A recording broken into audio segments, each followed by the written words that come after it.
यहाँ पर पूरी रात मैं रुकूंगा। यात्रा की शुरुआत कल सुबह से होगी मांझी से। आज जेपी की इस धरती को प्रणाम करने आया हूँ, नमन करने आया हूँ, इससे प्रेरणा लेने आया हूँ।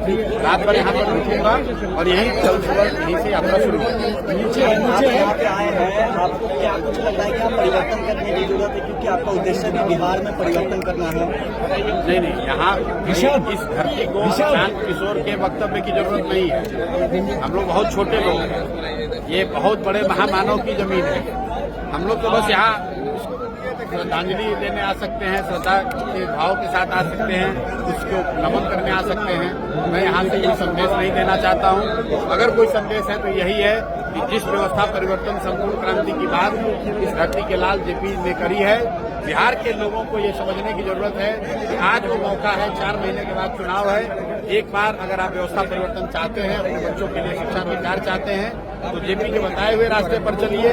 जाति धर्म, नाली गली, मंदिर मस्जिद की लड़ाई से ऊपर उठिए। अपने बच्चों के लिए पढ़ाई रोजगार की बात कीजिए, भ्रष्टाचार मुक्त सरकार की बात कीजिए और नेताओं के बच्चों को नेता मत बनाइए।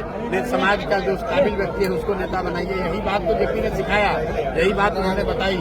जो बात जेपी ने बताया है उस पर अमल करने की जरूरत है। इसीलिए इस मिट्टी से कल से यहाँ से शुरुआत करेंगे। को आपने चुना है, आखिर इसके पीछे क्या मकसद है? 120 दिनों तक तो पूरे बिहार का भ्रमण करेंगे, 250 भाई मकसद बस इतना ही है। आज से करीब 50 साल पहले इसी धरती के लाल जेपी ने संपूर्ण क्रांति का नारा दिया। उन्होंने व्यवस्था परिवर्तन की बात की। आज देश के कई हिस्सों में उसका लाभ भी लोगों को मिला, सत्ता भी बदली, व्यवस्था भी बदली, लेकिन बिहार जहां था वहीं रह गया। 75-77 में भी देश का सबसे गरीब और पिछड़ा राज्य बिहार था और आज भी देश का सबसे गरीब और पिछड़ा राज्य बिहार ही है। तो बिहार के लोगों को, समाज को यहाँ ये चिंतन मनन करने की जरूरत है। साथ ही ये संकल्प लेने की जरूरत है कि जो रास्ते जेपी ने बताए, कहीं न कहीं समाज और राजनीति दोनों से भटक गया है। तो एक बार जब अब 5 महीने के बाद चुनाव है तो ये समय है कि यहाँ के लोग संकल्प लें और आगे बढ़कर अपने बच्चों के लिए एक नई व्यवस्था बनाएं, ताकि उनके बच्चों के भी जीवन में प्रकाश आए, उनके बच्चों के जीवन से अंधकार खत्म हो।